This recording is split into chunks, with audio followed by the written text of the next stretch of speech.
Lapor LKPM dengan mengakses website portal OSS. Pelaku usaha pilih fitur masuk sekarang. Selanjutnya masukkan username dan password serta kode CAPTCHA.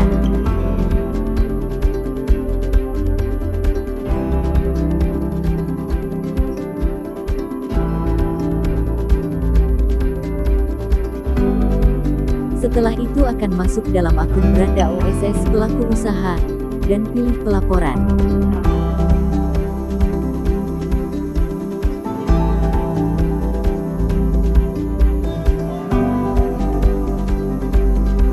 Selanjutnya akan masuk dalam dashboard, daftar laporan kegiatan penanaman modal, dan klik buat laporan. Dan seterusnya, akan masuk dalam menu laporan LKPM.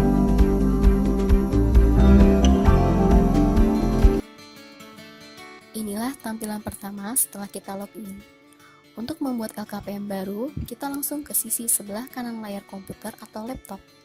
Kemudian kita klik button atau tombol sesuai keperluan pelaporan kita.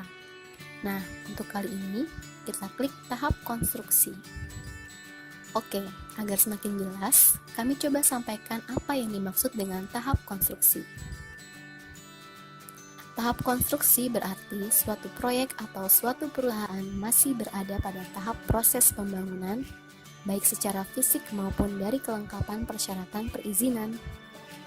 Dalam artian, perusahaan atau proyek belum dapat melakukan kegiatan secara komersil, belum dapat menjual barang hasil produksi, atau menjual sebuah jasa.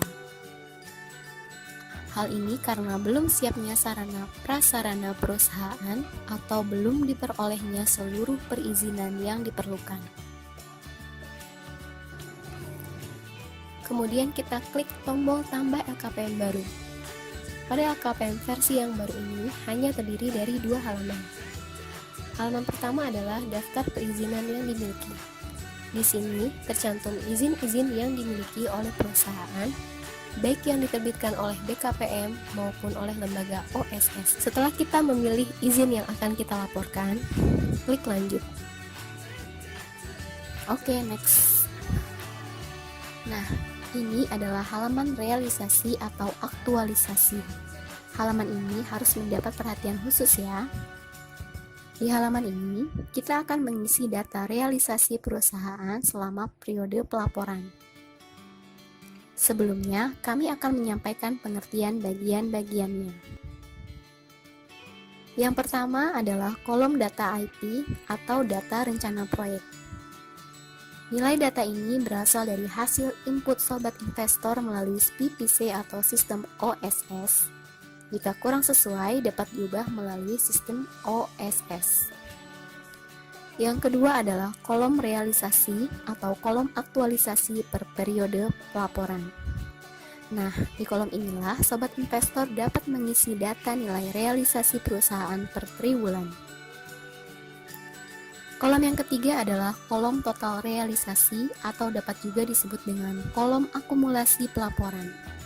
Jadi, nilai LKPM dari periode ke periode akan terjumlah secara otomatis pada kolom ini.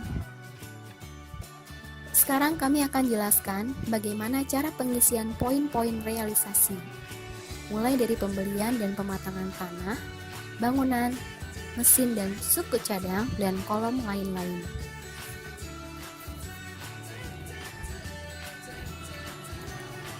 Untuk pembelian dan pematangan tanah, data-data yang dapat diisi adalah keseluruhan biaya pembelian tanah, termasuk biaya izin, sertifikat, dan pajaknya. Biaya pematangan tanah termasuk pengurukan atau land filling, pembersihan tanah, land clearing, pengerasan hingga tanah siap dibangun.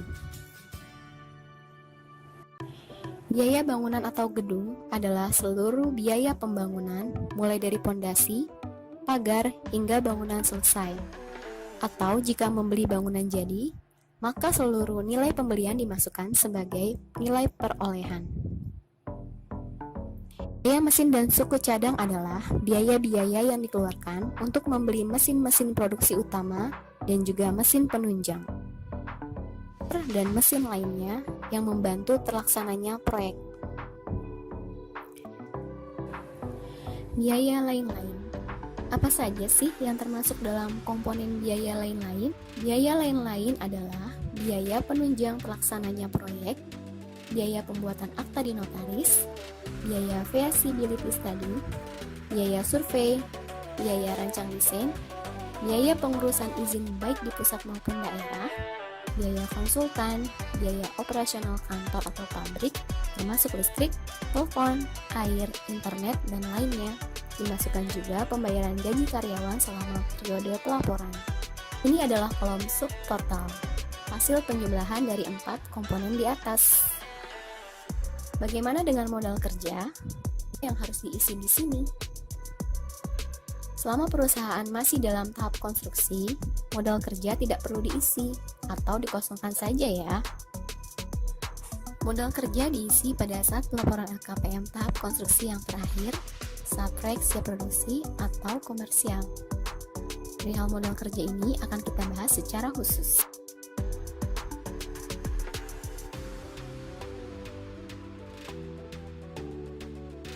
Dari kolom realisasi mesin di atas, dirinci lagi berapa nilai yang dibeli dari dalam negeri, berapa yang dibeli dengan impor, baik dengan fasilitas atau tanpa fasilitas. Nilai total ini harus sama dengan nilai total realisasi mesin dan suku cadang pada bagian aktualisasi. Berikutnya, kolom realisasi tenaga kerja. Kolom ini untuk mencatat jumlah tenaga kerja Indonesia yang direkrut pada periode ini. Dirinci jenis kelaminnya dan jika ada, berapa tenaga kerja asingnya. Bila perusahaan baru pertama kali lapor LKPM, maka seluruh tenaga kerja yang ada yang belum tercatat dalam LKPM dapat dimasukkan sebagai realisasi periode ini. Mohon dapat dirinci juga dari realisasi tenaga kerja tersebut, ada berapa tenaga kerja lokal yang berasal dari lingkungan sekitar perusahaan. Kolom permasalahan. Kolom ini sebagai media komunikasi antara perusahaan dan BKPM. Perusahaan dapat menceritakan permasalahan atau kendala yang dialami, seperti permasalahan infrastruktur, permasalahan perizinan, baik pusat maupun daerah, permasalahan tenaga kerja, dan juga permasalahan-permasalahan lainnya.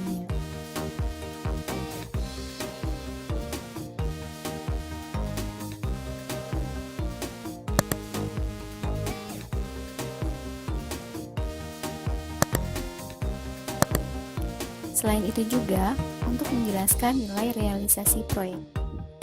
Misalnya, untuk biaya lain-lain, bisa dijelaskan bahwa nilai realisasi kolom lain-lain adalah untuk pembayaran gaji karyawan operasional kantor dan pabrik selama 3 bulan. Kolom penanggung jawab LKPM. Penanggung jawab LKPM ini sebaiknya diisi nama orang yang benar-benar mengerti pelaporan LKPM ini ya.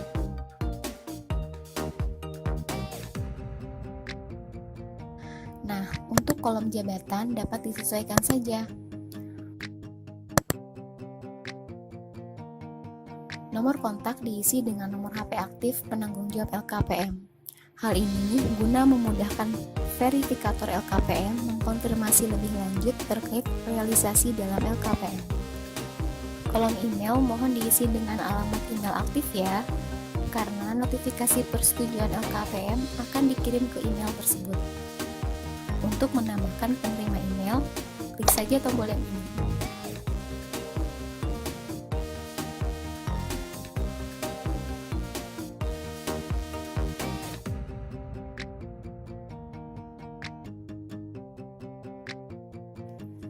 Setelah yakin, sobat investor dapat langsung mengklik tombol kirim. Jika belum yakin atau masih menunggu persetujuan pimpinan, maka laporan LKPM tersebut dapat disimpan sebagai draft untuk nantinya dapat di perusahaan jika tidak melaporkan realisasi investasi melalui LKPM.